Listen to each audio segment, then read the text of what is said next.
আপনি কথা কন, আওয়ামী লীগের টানাটানি করেন কেন? তারাও জানে তারা পাবে, তাহলে পক্ষপাত কি গাছে ধরে? সেটা হচ্ছে ওসমান ভাই একটু বলবেন আমাকে যে দুজনের আলোচনা শুনলেন, এখানে যখন তর্ক বিতর্ক চলছে যে উপদেষ্টাদের দল ঘনিষ্ঠতা নিয়ে এবং নিরপেক্ষতা নিয়ে, এর সঙ্গে কিন্তু অনেকবার কিন্তু আসছে দ্বৈত নাগরিকত্ব প্রশ্ন এসছে, সেফ এক্সিটের বিতর্ক এসছে, রাজনৈতিক সংশ্লিষ্টতার অভিযোগ কিন্তু রয়েছে। আপনি কি মনে করেন যে অন্তর্বর্তী সরকারের আসলে নিরপেক্ষ কে?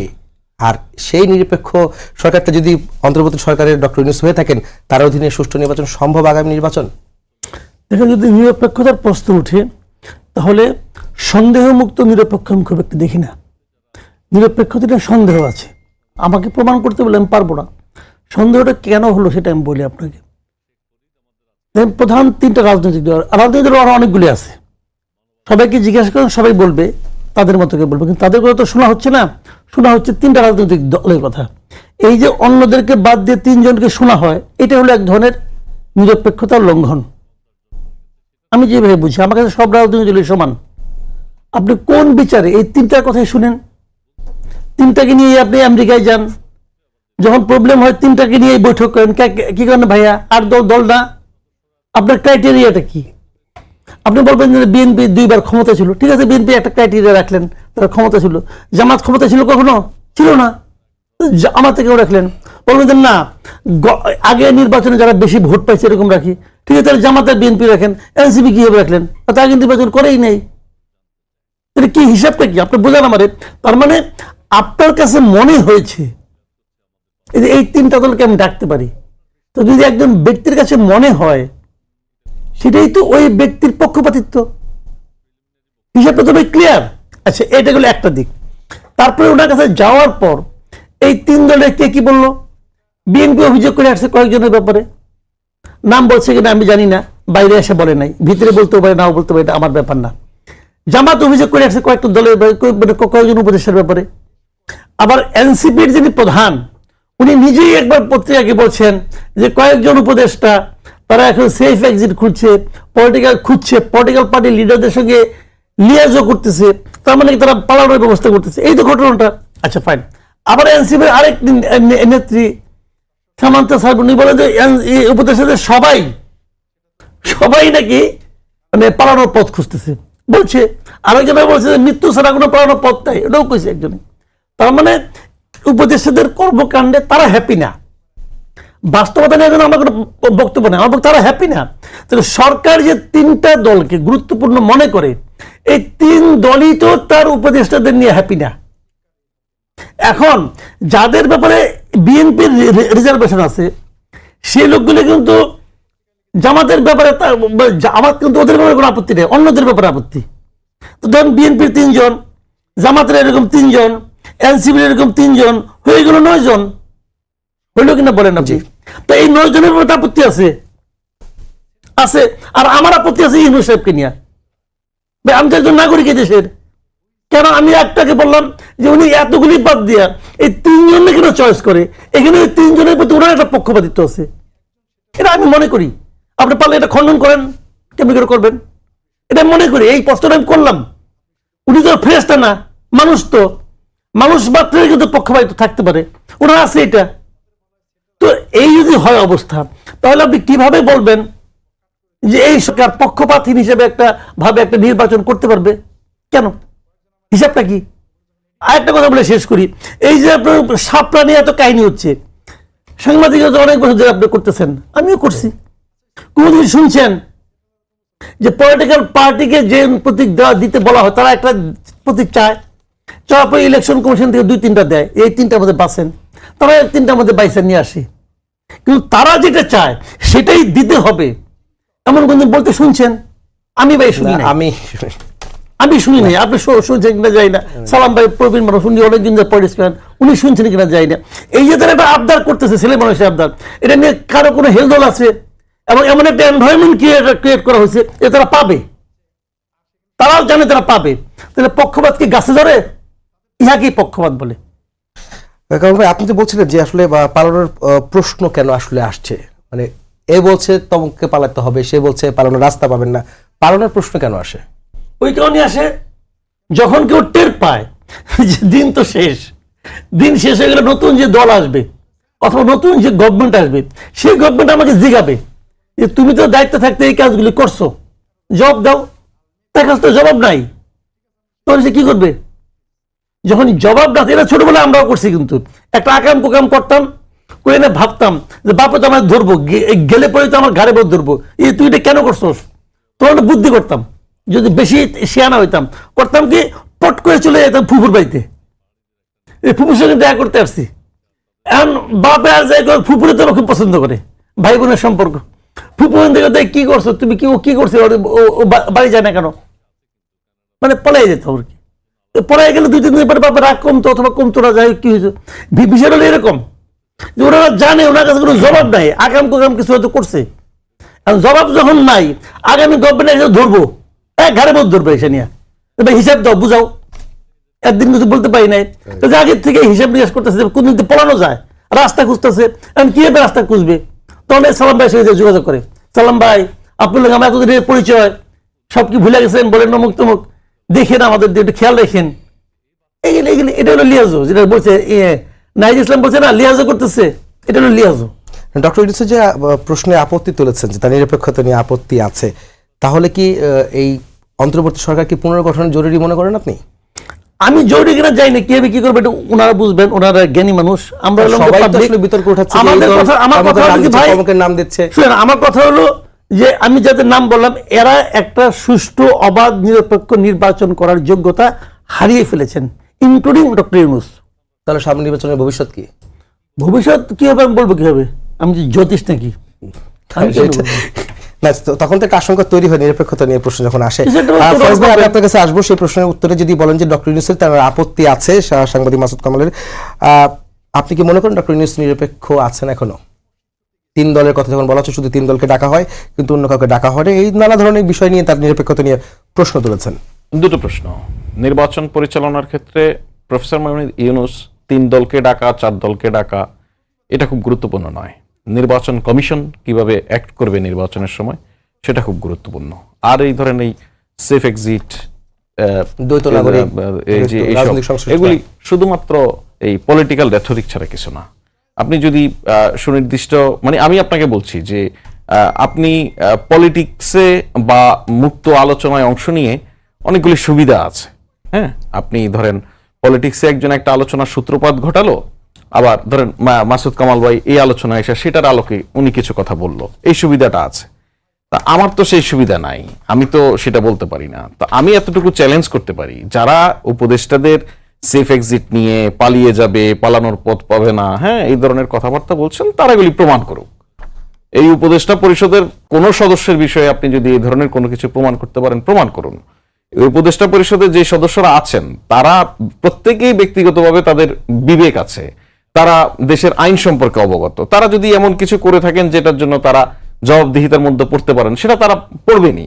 সুতরাং এরকম কোন উপদেষ্টাদের মধ্যে এমন কোন রাজনৈতিক অভিলাষ বা এমন কোন অভিলাষ আমরা দেখিনি যার ফলে এইভাবে প্রশ্ন তোলা যেতে পারে। এগুলি খুবই রাজনৈতিক আলাপ, এগুলির কোনো জবাব হয় না। আর ব্যক্তিগত একজন নাগরিক হিসেবে যে কারো বিষয়ে আপত্তি তোলা না তোলা, সেটা আপনার ধরেন মাসুদ ভাই আলাপ তুললো। মাসুদ ভাই is a highly privileged person. উনি একটা দেশের বৃহৎ একটা গণমাধ্যমে এসে এই আপত্তিটার কথা জানাতে পারলো। অনেক জায়গায় অনেকের বিষয়ে আপত্তি, সেটা মানুষ জানানোর প্ল্যাটফর্মই পাচ্ছে না। জানাক, আপত্তি, অসুবিধা নেই।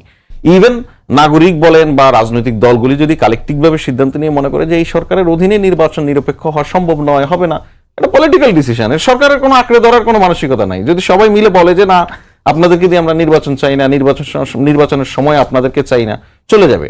আবার একই সঙ্গে আপনার ধরেন সালাম ভাই যেটা বললেন যে যাদের বিষয়ে আপত্তি তারা নিজেরা সরে যাওয়া বা তাদেরকে সরিয়ে দেওয়ার এই প্রশ্ন, এখন সেটা আবার মাসুদ কামাল ভাই যেটা বললেন 9 জন তো চলে আসলো, যদি 3 জন করে এভাবে হয়। হুট করে আবার ইসলামী আন্দোলন বাংলাদেশ আছে, খেলাফত মজলিস আছে, গণসংহতি আন্দোলন আছে, গণ অধিকার পরিষদ আছে, তারা আরো 2 জন 3 জন করে আসলো, তাহলে সব খালি হয়ে গেল। আর মাসুদ ভাই তো চিফ অ্যাডভাইজারকে নিয়ে বলে রাখলেন, পুরোটা খালি হয়ে গেল। সুতরাং এগুলি শুধু আমরা যদি আজকে এখন শুরু করি, সকালের দিকে আমরা হয়তো শেষ করতে পারবো না এই সমস্ত আলাপ করে। এই সমস্ত আলাপ এভাবেই করা যায়। আপনি খুব প্র্যাকটিক্যালি যদি চিন্তা করেন যে সরকার এখন সম্পূর্ণ মেজাজ দিয়ে সম্পূর্ণ এফোর্টটা দিচ্ছে আগামী নির্বাচনটা কিভাবে সুষ্ঠু করা যায়, নিরপেক্ষ করা যায়। এখানে কিছুক্ষণ আগে একটা অভিযোগ করেছিল, সেটা হচ্ছে যে ভোটের আগে ডিসিএসপিদের ভাগাভাগি চলছে, ডক্টর ইউনূসকে দর্শকের ভূমিকা থেকে বেরিয়ে আসার কথা বলছে। আপনি কি মনে করেন যে প্রথম কথা হচ্ছে ওনারা যে কোনো আহ্বান জানাতে পারেন। ডিসিএসপি ভাগাভাগি হচ্ছে এইটা ওনারা কোত্থেকে পেয়েছেন আমরা জানি না। এনসিপি, জামাত এবং বিএনপি প্রত্যেকেই প্রশাসনের নির্বাচনকালীন সময়ে নিরপেক্ষতার বিষয়ে আলাপ করেছেন প্রধান উপদেষ্টার সঙ্গে। প্রধান উপদেষ্টা নিজে বলেছেন আমি এটা নিজে দেখভাল করব। যেহেতু কারো বিষয়ে কোনো অন্য কেউ করলে আপত্তি যদি থাকে, উনি দেখভাল করবেন এটা বলার পরে কোনো দলই কোনো আপত্তি করেনি। হ্যাঁ, সুতরাং এখনো নির্বাচনকালীন যেই রদবদল সামনে হবে সেটা এখনো শুরু হয়নি, সেটা শুরু হোক, তারপর দেখা যাবে। ধরুন প্রফেসর ইউনূস নিজে দায়িত্ব নিলেন, নিজে তত্ত্বাবধান করলেন, রদবদল হলো, তারপরও কারো না কারো বিষয়ে আপত্তি আসতে পারে না। আপত্তি আসলে সেটা দেখার বিষয় আছে না। ইভেন সেই সময় তো ইলেকশন কমিশন ইটসেলফ শিডিউল ঘোষণার পর থেকে এগুলি তার দেখার কথা, নির্বাচন কমিশনের। সুতরাং আমাদের অভিযোগ নিয়ে, আপত্তি নিয়ে কথা বলার জায়গা শেষ না, শুরু মাত্র। সুতরাং এগুলি নিয়ে এখনই খুব উদ্বেগের কিছু আছে বলে মনে করি না। তবে এই সমস্ত আলোচনা থেকে আপনি যদি একটা জিনিস খেয়াল করেন, সমস্ত আলোচনার মূল কেন্দ্র যেটাকে ধরে হচ্ছে সেটা হচ্ছে নির্বাচন। নির্বাচনে নাগরিকদেরকে সম্পৃক্ত করার ক্ষেত্রে আমাদের রাজনৈতিক দলগুলির মধ্যে এখন যে প্রবণতা আমরা দেখছি, যে রাজনৈতিক দল একে অপরকে কিভাবে ব্লেম দেয়া যায়, কিভাবে সুবিধা নেওয়া যায় সেটা নিয়ে অনেক বেশি ব্যস্ত। ভোটারদের কাছে কিন্তু কেউ পৌঁছাচ্ছে না। সুতরাং এই যারা অভ্যুত্থানে নেতৃত্ব দিয়েছেন, যারা অভ্যুত্থানের সুবিধাভোগী বা যারা দীর্ঘদিন লড়াই সংগ্রামের মধ্যে ছিলেন, তারা প্রত্যেকেই কিন্তু মাথায় রাখতে হবে যে বাংলাদেশ রাষ্ট্রের জন্মের সূত্রপাত যদি আপনি ধরেন এবং তার পরবর্তীতে এখানে যত ধরনের সংঘাত সহিংসতার ঘটনা, সবকিছুর মূল কিরানক ছিল ত্রুটিপূর্ণ নির্বাচন। সুতরাং সরকার একটি ত্রুটিমুক্ত নির্বাচন করতে আগ্রহী, নির্বাচন করতে চায়। সবগুলি দলকে সেই জায়গায় সহযোগিতা করতে হবে। এর কোনো বিকল্প বাংলাদেশের হাতে নেই আসলে। সুতরাং সবাইকে ওই জায়গায় দায়িত্বশীল হতে হবে। ফয়েজ ভাই, এখানে একটা প্রশ্ন করি, সেটা হচ্ছে যে আপনি যখন বলছেন এই কথা, অনেকের অভিযোগ, আমি একটু আসছি এই জায়গাটাতে, অন্তর্বর্তী সরকারের যে বর্তমান কাঠামোটা আছে সেটা কি পুনর্গঠনের কোনো সুযোগ আছে কিনা নির্বাচনকালীন সময়? সুযোগ তো প্রতিদিনই আছে। কাঠামো পরিবর্তন, কাঠামো বলতে আপনি কি বোঝাচ্ছেন? যে সরকার আছে তাদেরকে ছাঁটাই করা বা কাউকে যোগ করা, বা নির্বাচনের সময় যেটা যখন কোনো সম্ভাবনার কথা বলেন, সম্ভাবনা ইটসেলফ একটা সম্ভাবনাময় শব্দ। সম্ভাবনা সবকিছুরই থাকে। সম্ভাবনাটা আমার প্রয়োজনের ভিত্তিতে নিরূপণ হবে। আমি আবারও আপনাকে বলছি, এই ইন্টারিম গভর্নমেন্টের উপদেষ্টারা কেউ কিন্তু নির্বাচন কন্ডাক্ট করবেন না। উপদেষ্টার মধ্যে সামান্য কয়েকজন হয়তো নির্বাচন কন্ডাক্ট ইলেকশন কমিশনের সঙ্গে সরাসরি ভূমিকায় থাকবেন, হয়তো হোম মিনিস্ট্রি, জনপ্রশাসন, যেটা জনপ্রশাসন প্রধান উপদেষ্টার নিজের অধীনে। সুতরাং সব কালচারাল অ্যাডভাইজারের কোনো কাজ থাকবে না নির্বাচন সংক্রান্ত বিষয়ে, ধর্ম উপদেষ্টার ওই অর্থে কোনো কাজ থাকবে না নির্বাচন সংক্রান্ত বিষয়ে, পরিবেশ উপদেষ্টার কোনো কাজ থাকবে না নির্বাচন সংক্রান্ত বিষয়ে। নির্বাচনের সঙ্গে যারা সংশ্লিষ্ট তারাই বেসিক্যালি নির্বাচনের কার্যক্রমটা কন্ডাক্ট করবেন ওই পার্টিকুলার সময়ের জন্য। অপর উপদেষ্টারা তাদের নিজস্ব মন্ত্রণালয়ের রুটিন ওয়ার্কগুলি করবেন। সুতরাং এখানে গভর্নমেন্টের শিডিউল ঘোষণার পরে আমি আপনি ঘোষণা দেই আর না দেই, গভর্নমেন্টের আচরণে, গভর্নমেন্টের অ্যাক্টিভিটিসে এক ধরনের শেপ পরিবর্তন বা কাঠামোগত পরিবর্তন অটোমেটিক্যালি হয়ে যায়। এখন যোগ এবং বিয়োগের কথা যদি বলেন, যোগ বিয়োগের ক্ষেত্রে আপনি উপদেষ্টা পরিষদ বলেন আর ক্যাবিনেট বলেন, সব ক্ষেত্রেই এটা প্রধানমন্ত্রী অথবা প্রধান উপদেষ্টার দায়িত্বে যিনি থাকেন, এটা ওনাদের এখতিয়ার। এটা আগবাড়িয়ে বলার কোনো সুযোগ নেই। জি সালাম ভাই, আপনার কাছে একটু আসবো। সেটা হচ্ছে যে এই নিরপেক্ষতার প্রশ্ন থেকে বেরিয়ে এসে জোটে থেকে নিজস্ব প্রতীকে নির্বাচনের যে নতুন বিধানের আছে সেখানে আপনারা আপত্তি তুলেছেন। আজকে দেখেছি যে আপনাদের নেতা সালাউদ্দিন আহমদ তিনি বলেছেন যে এখানে আপত্তি আছে, তারা খুব শীঘ্রই সরকারকে চিঠি দিবে জোটে থেকেও তাদের দলীয় প্রতীকে কেন ভোট করবে সেখানে আপনাদের আপত্তি। এটা নিয়ে আপনি কি বলবেন? না, এটা তো এই সমস্ত বিষয়গুলো তো আমি মনে করি আরপিওর ব্যাপারে আরো আগে আলোচনা হওয়া উচিত ছিল এবং রাজনৈতিক দলগুলোর সাথে আলোচনা করেই আরপিওটা ফাইনাল করা উচিত ছিল। এই প্রসঙ্গে আমার বক্তব্য এটা, কাজে আপত্তি তো থাকতেই পারে। এখন এটা নির্বাচন কমিশন, সরকার এবং আপত্তিকারী রাজনৈতিক দলকে নিয়ে তারা আলোচনা করে সেটা সমাধান করতে হবে। এটা আরেকটা যে বিষয়গুলো এখানে আলোচনা হচ্ছিল, একটা হলো যে ফয়েজ সাহেব যে কথাটা বলছেন, এটা ঠিক যে নির্বাচনকালীন সব অ্যাডভাইজারের ভূমিকা থাকবে না, কিন্তু অ্যাডভাইজার ইটসেলফ তার তো লাল টেলিফোন একটা থাকবে, সে তো ডিসিকে বা ইসেকে প্রভাবান্বিত করতেই পারবে। এবং সেটার জন্য অবশ্যই আমি মনে করি, যেটা আমি প্রথমেই বলেছি, যাদের ব্যাপারে আপত্তি আছে, আমি তো বলছি আমাদেরও কারোর প্রতি ফ্যাসিনেশন নাই, যাদের ব্যাপারে আপত্তি আছে তাদেরকে অবশ্যই সরিয়ে দেওয়া উচিত, যাতে নির্বাচনের ব্যাপারে কোনো কোশ্চেন না আসে। কারণ এখানে এটা তো সত্যি কথা যে নির্বাচনের সময় কোনো মানে নির্বাচন কমিশন যেটা আছে সেটাকে যদি সরকার প্রভাব বিস্তার না করে, তাহলে নির্বাচন কমিশন নির্বাচনটাকে ফেয়ার করার জন্য চেষ্টা করবে বা হবে, সেটা তো ঠিক আছে, সেই ভূমিকাটা সেসব নির্বাচন কমিশনেরই মুখ্য। কিন্তু ওই সময় যদি কারো ইন্টেনশন থাকে, সরকারে যারা থাকবে তাদের মধ্যে যদি ইন্টেনশন থাকে যে তাদের সে একটা দলের সাথে তার একটা সম্পর্ক আছে, কাজে এই দল থেকে অমুক প্রার্থীকে বিজয়ী করা আনার জন্য প্রশাসনকে এই করা, প্রভাবান্বিত করা, এটা তো করার একটা সুযোগ তার থাকেই। কাজে সেই সুযোগটা কোনোভাবেই তাকে দেওয়া কোনোভাবেই ঠিক হবে না। আর আরেকটা হলো যে এখানে তো পরিষ্কার যে গত কিছুদিন এই সরকার পরিচালনা করতে যে ইতিমধ্যেই মনে করেন এনসিপির চেয়ারম্যান তো প্রকাশ্যে বলছে যে এই ধরনের উপদেষ্টাদের ব্যাপারে, তারপরে তাদের অর্থনৈতিক ব্যাপারে, দুর্নীতির ব্যাপারে এই সমস্ত প্রশ্ন আসছে, জামাতও বলছে। কাজে যাদের বলছে তাদেরকে বাদ দেওয়া হোক। এবং আমরা যেগুলো পত্র পত্রিকায় যাদের ব্যাপারে আসছে যে কার বাবা কি করতেছে, কার বাবা কতটুকু ইনফ্লুয়েন্স করতেছে, যেগুলো নানা অভিযোগ আছে, সেই অভিযোগে অভিযুক্ত যারা, তারা তো এখানে থাকার কোনো মানে হয় না, তাই না? তারা না থেকে বরঞ্চ নির্বাচনটা যদি তারা সুষ্ঠু করতে চায়, আমি যেটা বলছি, তারা নিজে থেকেই সরে যাওয়া উচিত। বা এখানে যদি ইউনূস সাহেবের তো কোনো ফ্যাসিনেশন থাকার কোনো কারণ নাই। সরে না গেলে কি হবে? না, সরে না গেলে ইউনূস সাহেব সরাই দিতে হবে। না গেলে আপনাদের না ইউনূস সাহেব সরাইতে হবে তাদেরকে। তা না হলে যে বললাম নির্বাচনটা প্রশ্নবোধক হবে কেন? দুই একজনের জন্য যে প্রশ্নবোধক নির্বাচন কেন উনি করতে চাবে, এই দায়টা উনি কেন নেবে? আমরা তো বলছি যে আজকে মাসুদ কামাল যেটাই বলুক না কেন, অর্থাৎ রাজনৈতিক দলগুলোর মধ্য থেকে এখন পর্যন্ত কিন্তু আমরা ডক্টর ইউনূস সম্পর্কে কোনো অনাস্থা দেই নাই। আমরা বলছি যে না, উনি এইগুলোকে ঠিক করুক। ওনার সাপোর্টিং যারা আছে ওরা ম্যান্ডেটারি না তো যে তাদেরকে রাখতেই হবে, এমন তো কোনো ম্যান্ডেটারি কিছু না। তাহলে কেন উনি ওদেরকে রাখবেন? উনি চয়েস করুক, বিকল্প চয়েস করে উনি উপদেষ্টা নেক এ ব্যাপারে। কারণ এগুলো তো ম্যান্ডেটারি না যে এটাকে আছে এদেরকে রাখতেই হবে।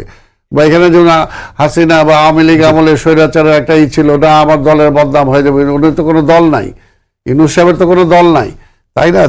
তার তো মানে পপুলারিটি লস করার মতো কিছু থাকবে না, বা আগামীতে তাকে নির্বাচনে আসতে হবে সেই ধরনের কোনো খায়েশও তো তার মধ্যে নাই।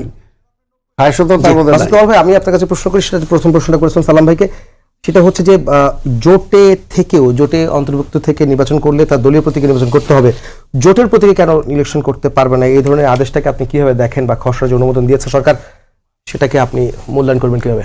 প্রতীক নিয়ে আরপিওর যে আপনার যে খসড়া যেটা সরকার অনুমোদন করেছে, প্রতীকের ব্যাপারটা আমার এটা কোনো আপত্তি নেই, আমার পছন্দ হয়েছে এই কারণে একটা দল, তার সঙ্গে মানুষের কোনো সম্পর্ক নাই, সে বিএনপির সঙ্গে জোট করছে, বিএনপি তার বিভিন্ন স্ট্র্যাটেজিক্যাল কারণে জোট করছে, ঠিক আছে, আসলে জোটে তাকে বিএনপি একটা সিট ছেড়েও দিচ্ছে যে এই সিটে আমি আমার কোনো ক্যান্ডিডেট দেবো না।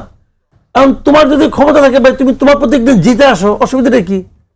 তুমি ধানের শীষ দিয়ে জিতবা, বাহাদুরি করবে, এটা তো হয় না। ওই দেখেন আওয়ামী লীগ আমলে রাশেদ খান মেনন নৌকানে জিততো, তার প্রতি জিতা ইলেকশন করার সাহস পেত না। তখন তো অপশন ছিল, আপনি আপনারটাও নিতে পারেন, তারটাও নিতে পারেন। সে বিরাট নেতা, ইলেকশন করুক না নিজের প্রতীক নিয়ে, কিরম পারতো। কুষ্টিয়ায় আমাদের ইউনূস সাহেব নিজের প্রতীক নিয়ে অনেকবার ইলেকশন করছে, আর ধরা খাইছে। এবার তো নৌকা নিয়েও ধরা খাইছে সবশেষবার। যাই হোক, তো এখন ওইটা হলো ওই উদাহরণে যাচ্ছি না আমি, আমার কথা হলো যার প্রতীকে যাবে। কিন্তু আরপিওতে দুটা জিনিস আমার খুব আপত্তি আছে, খুবই আপত্তি। একটা আপত্তি হলো না ভোট নিয়ে, না ভোটে তারা যে অপশনটা রাখছে সেটা হলো যদি কোনো আসনে একজন মাত্র ক্যান্ডিডেট থাকে সেখানে না ভোট থাকবে। হ্যাঁ, তাই তো করছে। এটা একটা হাস্যকর এবং অতি খুবই একটা ফালতু টাইপের নিয়ম করছে একটা। কারণটাকে আমি বলি, তাই না ভোট কিন্তু পৃথিবীর অনেক দেশে আছে, এই না ভোট ওরা বলে নোটা ভোট বলে, NOTA, হ্যাঁ, নোট অ্যাবভ, উপরে যাদের নাম আছে তাদের কাউকে সে পছন্দ করে না। সবার নিচে পুরা ব্যালট পেপারের নিচে একটা নো ভোট আছে, উপরে যারা আছে তাদের আমি কাউকে পছন্দ করি না। এই অপশনটা থাকা উচিত ছিল। তারা এটা করছে কি, একজন প্রার্থীর ক্ষেত্রে নিয়ে আসছে। কেন এমন একজন প্রার্থী থাকবে না কেন? যখন একজন প্রার্থী দেখবে যে আমার তো না ভোটে পাল্লা পড়তে হবে, তখন তার চাকর বাকর একটা দাঁড়া করে দেবো, এই তুই খারাপ, দামি প্রার্থী দাঁড়িয়ে দিবে, কাজে এটা কোনো অর্থহীন একটা করছে, নিয়ম করছে। এটা আমি খুবই অপছন্দ করছি। এবং পৃথিবীর কোথাও এ ধরনের বিকলাঙ্গ না ভোট নাই। পৃথিবীর কোথাও নাই, সব জায়গায় ওইটা আছে। আচ্ছা, এগুলো একটা।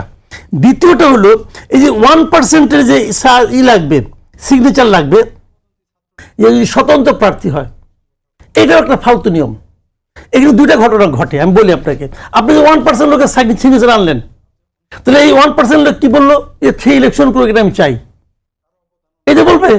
তার মানে এই 1% লোক তাকে ভোট দিবে, এরকম একটা তার কাছ থেকে সে টাকা দিয়ে পারুক, হাতে পেয়ে ধরে নিয়ে আসুক, ভালোবাসা দিয়ে পারুক, তেমনি কেউ নিয়ে আসছে। তো এই ভোটারদের গোপনীয়তা লঙ্ঘিত হলো না? হলো তো। এটা আপনি পারেন না, এটা আপনি পারেন না ভাই। একটা দ্বিতীয় অন্যায়টা হলো যে এখানে 1%-এর ক্ষেত্রে যেটা হবে, 1%টা তো এই সরকার করে না বা এই সময় আগের সরকারের আমলে ছিল। এই সরকার এটাকে অনুমোদন করছে নিয়ে কোর্ট পর্যন্ত গেছে যে এইটা সংবিধানের যে ভোটের গোপনীয়তা সেটার সঙ্গে সাংঘর্ষিক, বাট কোর্ট থেকে ওইভাবে কোনো ভাই, কোর্ট তো অনেক কিছুই করছে। এই কোর্ট তো এমন অনেক কিছু করছে যে কারণে আগের গভর্নমেন্ট বলে তো লাভ নেই। আর সরকার যা চায় কোর্ট তাই করে। উদাহরণ কটা দিয়ে দিতে পারবো, কোনো সমস্যা নেই। এখন নেক্সট যে কথাটা বলতে চাচ্ছি, এখানে কি হয় জানেন, সেটা আমি বলি। হয় যেটা, এই যে খুচরা পার্টি আছে না কতগুলি, জাতীয় লীগ একটা পার্টি, যে পার্টিগুলো অফিস নাই, জামাইয়ের ড্রয়িং রুমে অফিস, দেখলাম তো পত্রপত্রিকা। তো এই সমস্ত পার্টি থেকে টাকা পয়সা দিয়ে অনেক স্বতন্ত্র প্রার্থী একটা প্রশ্ন করবো আপনার কাছে, সেটা হচ্ছে যে জাতীয় পার্টির জিএম কাদের কিন্তু গতকালকে বলেছেন যে আওয়ামী লীগ এবং জাতীয় পার্টি ছাড়া নির্বাচন হবে না বা সেটা নির্বাচন গ্রহণযোগ্য হবে না। আপনি কি মনে করেন এটা নিয়ে?